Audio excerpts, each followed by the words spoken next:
You have no cell signal outside the lab.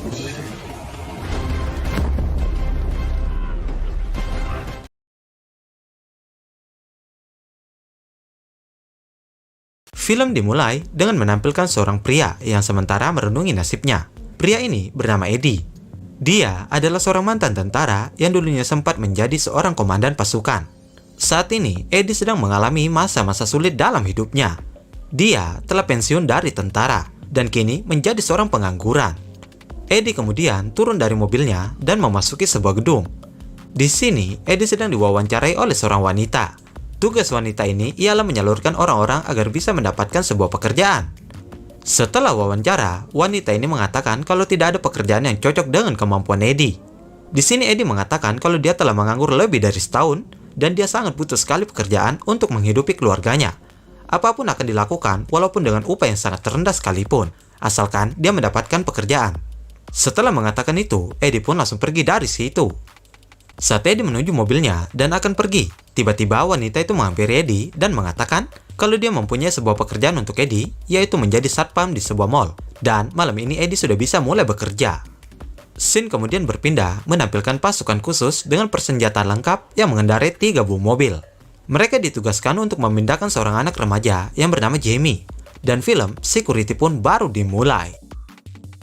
Hari sudah malam, ditambah lagi hujan lebat. Perjalanan para pasukan khusus ini pun terus berlanjut. Saat salah seorang pasukan di situ sedang menelpon, tiba-tiba terputus karena sinyal tidak ada. Dari sini, ketegangan pun dimulai. Ada 2 mobil mulai mendekati iring-iringan mobil mereka. Tidak hanya itu, tiba-tiba koneksi radio di antara mereka pun terputus. Mereka mulai merasakan ada yang tidak beres. Dari arah depan, muncul satu mobil yang mendekati mobil mereka. Ternyata, jalan di situ sudah dipasangi ranjau yang membuat mobil paling depan banyak kempes dan membuat mobil itu langsung oleng dan terbalik. 2 mobil yang lain pun berhenti dan mulai terjadi saling tembak-menembak di antara mereka. Terlihat di sini pasukan khusus kalah jumlah dengan para penjahat yang menghadang mereka. Jimmy pun diminta untuk berlari masuk ke dalam hutan.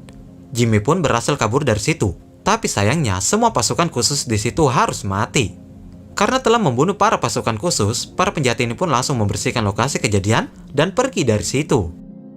Kita kembali ke Eddie. Di sini terlihat Eddie sedang menelpon istrinya. Terlihat juga Eddie sangat kangen dengan istrinya, begitu juga sebaliknya. Eddie mengatakan kalau dia telah mendapatkan pekerjaan dan ada kemungkinan dia akan jarang pulang ke rumah. Sang istri mengatakan kalau anaknya juga merindukan Eddie. Setelah selesai melepas kangennya, malam itu juga Eddie langsung menuju mall tempat dia akan bekerja. Saat sampai, Eddie disambut oleh salah satu seorang security di situ yang bernama Vance. Vance ini adalah kepala security di mall itu. Eddie kemudian menunjukkan surat tugasnya. Setelah itu, Vance membawa Eddie ke ruangan security. Tak hanya Vance, ternyata ada beberapa security yang lain. Ada Mason, ada juga seorang security wanita yang menggunakan pakaian bebas yang bernama Ruby. Dan ada satu security lagi yang bernama Johnny yang berada di salah satu tempat di mall itu. Setelah Eddie mengganti baju, Vance kemudian mengajak Eddie berkeliling melihat bagian-bagian dari mall itu. Setelah selesai berkeliling, Vance kemudian meminta Eddie untuk mengecek sendiri mall tersebut dan apabila ada sesuatu yang mencurigakan, langsung hubungi dia menggunakan HT dan jangan bertindak sendirian. Saat Eddie sedang berkeliling sendirian, tiba-tiba Eddie melihat ada seorang remaja mengetuk pintu dan meminta untuk masuk. Eddie kemudian melaporkan ke Vance apa yang dia lihat. Karena melihat anak itu sangat ketakutan, Eddie langsung membukakan pintu untuk anak itu. Saat Eddie membukakan pintu agar anak itu masuk, justru anak itu langsung pingsan. Eddie kemudian membawa anak itu ke ruangan security dan meminta untuk menghubungi polisi. Saat Vance akan mencoba menelpon, sayangnya telepon tidak berfungsi dan HP Johnny juga tiba-tiba tidak ada sinyalnya. Lalu dari kamera CCTV di luar, terlihat ada seorang yang mendekati mall itu. Pria tua ini bernama Charlie. Eddie, Vance, dan Manson pun menghampiri pria tua itu dan bertanya ada apa pria tua itu ke sini. Pria tua itu kemudian menjawab kalau dia mencari putrinya. Dengan cepat, Vance langsung menjawab kalau putrinya ada bersama mereka. Tapi di sini Eddie sangat curiga dengan pria tua tersebut. Saat Vance akan membuka gembok pintu itu, tiba-tiba Jamie terbangun dan langsung berteriak. Spontan saja mereka langsung kaget. Tak lama datang seorang lagi ke situ dengan membawa koper berisi uang. Pria tua ini kemudian berkata agar mereka memberikan gadis itu kepadanya, maka mereka akan mendapatkan uang dalam koper ini dan menganggap malam ini tidak pernah terjadi. Lalu pria itu kemudian mengatakan kalau mereka tidak memberikan anak itu, maka mereka semua akan dibunuh dengan cara yang kejam. Vance mulai terpengaruh karena melihat uang dalam koper. Tapi dengan sigap, Eddie langsung memukul Vance dan menutup kembali pintu itu. Kemudian, pria tua itu pergi dari situ. Setelah itu, pria tua memerintahkan anak buahnya untuk masuk ke dalam mall dan mencari anak remaja itu. Di sini, Eddie dan yang lainnya berhasil mendapatkan informasi kalau Jamie adalah seorang saksi untuk kasus geng 666. Dengan kesaksian Jamie akan membantu FBI untuk menangkap anggota geng 666. Eddie mengatakan kalau mereka akan kembali. Di saat bersamaan, tiba-tiba ada beberapa orang mulai mendekati mall tersebut. Eddie dan Vance kemudian menyembuhkan Jamie di sebuah ruangan. Selain memberikan minuman, Eddie juga memberikan HT ke Jamie dan meminta agar Jamie tidak keluar. Setelah itu, Eddie dan yang lainnya kini mulai menyusun rencana. Mereka mulai menutup semua pintu masuk dengan tumpukan barang dan membuat perangkap hingga berhasil membuat salah satu mobil dan orang di dalamnya terbakar. Salah satu anak buah pria tua itu berhasil masuk ke dalam dan mulai bertarung dengan Vance. Tapi beruntungnya ada Ruby yang berhasil memukul pria itu. Di sini terlihat selain mengincar semua orang yang ada di mall, orang-orang ini juga mulai membersihkan lokasi kejadiannya lagi. Tampaknya pria tua ini tidak mau ada jejak mereka di lokasi tersebut. Kelima security telah berkumpul. Eddie kemudian menyusun rencana kembali untuk masing-masing mereka. Mereka akan berusaha mengalihkan perhatian musuh sampai FBI tiba di situ. Karena ada kemungkinan FBI sudah tahu kalau pasukan yang membawa Jamie telah tewas. Mereka pun mulai bersiap-siap. Ada yang membuat bom dan ada juga yang menyiapkan perangkap. Sementara Eddie yang bersiap, tiba-tiba dia melihat Jamie yang keluar dari tempat persembunyiannya. Eddie sempat marah, tapi Jamie menjelaskan kalau musuh berhasil menemukan persembunyiannya, maka dia akan langsung tewas. Jadi, lebih baik kalau dia tidak bersembunyi. Jamie juga mengatakan kalau dia ingin sekali membantu mereka. Di sisi lain, musuh pun sudah mulai masuk ke dalam mall. Para security pun sudah bersiap-siap di posisi mereka masing-masing. Bahkan, Jamie pun ikut membantu. Jamie mencoba menggerakkan mobil remote control menuju para pasukan musuh. Dan di atas mobil itu telah terpasang kamera.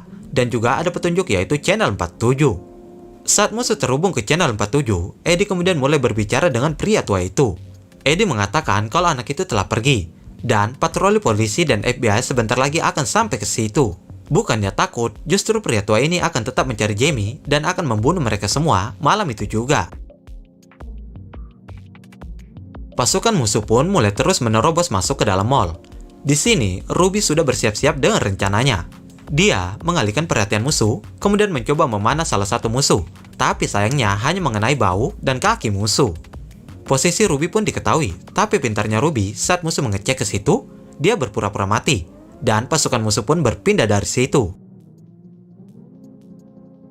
Setelah itu, pasukan musuh mulai mendekati area di mana ada Vance dan Mason. Vance berhasil melemparkan bom paku sehingga membuat salah satu musuh terluka, dan Mason juga berhasil membuat salah satu musuhnya pingsan dengan alat kejut setrum miliknya. Kemudian berhasil mengambil senjata musuh dan membunuh satu musuh lagi.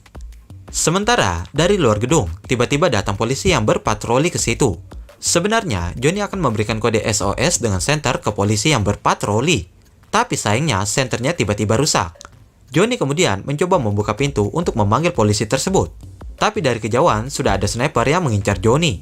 Eddie sempat mengingatkan Johnny, tapi sayangnya sniper langsung menembak Johnny, dan Johnny pun langsung tewas di tempat. Posisi Eddie, Vance, Ruby, dan Mason saat ini sebenarnya tidak terlalu bagus. Semua perangkap yang mereka buat tidak terlalu membuat pasukan musuh jatuh. Ditambah lagi, mereka tidak mempunyai senjata kecuali Mason, dan itu pun Mason terlihat sangat gugup. Karena tidak ada pilihan lagi, akhirnya Eddie pun mulai menyerang musuh sendirian. Karena mantan tentara, kemampuan Eddie tak usah diragukan lagi. Dia berhasil membunuh musuh yang berada di posisi dia saat itu. Eddie kemudian menuju lokasi Mason. Di sini mulai terlihat pria tua itu kesal karena anak buahnya tidak bisa membunuh para security. Sementara Eddie dan yang lainnya berhasil selamat dengan bersembunyi di sebuah tempat di bagian gedung itu. Tapi sayangnya, Ruby sempat terkena tembakan dan terlihat telah mati. Musuh kini berhasil membuka pintunya. Tapi dengan hebatnya, Vance berhasil membuat musuh yang mencoba masuk terdesak. Di lain sisi, di luar ada beberapa polisi yang datang. Dan Eddie pun membuka pintu lalu meminta bantuan. Tapi ternyata polisi ini merupakan satu komplotan dengan musuh. Karena sendirian menghadapi musuh, membuat Vance terkena tembakan. Awalnya terlihat Vance ini seperti security biasa-biasa saja. Tapi di sini, dengan beraninya dia rela berkorban demi keselamatan Jamie. Di sisi lain, Mason berusaha membawa Jamie ke tempat Eddie. Tapi karena para polisi itu adalah komplotan penjahat, Mason pun harus tewas dibunuh. Tapi Eddie dengan sangat cepat berhasil membunuh para polisi itu. Lalu terjadilah perkelahian di antara Eddie dan anak buah Pak Tua. Sedangkan Pak Tua sendiri terus mencari keberadaan Jamie. Eddie berhasil keluar, kemudian membuat salah satu anak buah Pak Tua mati dan membakar mobilnya, sehingga akan membuat polisi datang ke tempat itu. Jamie yang mencoba bersembunyi dari Pak Tua justru harus kena tangkap. Tapi ternyata Eddie berhasil menuju ke situ, dan dengan santainya Eddie mengatakan, "Jamie, kau tahu cara kerjanya?" Lalu Jamie kemudian mengambil senjata setrum yang diberikan Eddie sebelumnya dan menyetrum Pak Tua itu. Lalu Eddie langsung menembak Pak Tua itu. Akhirnya Eddie dan Jamie pun berhasil selamat.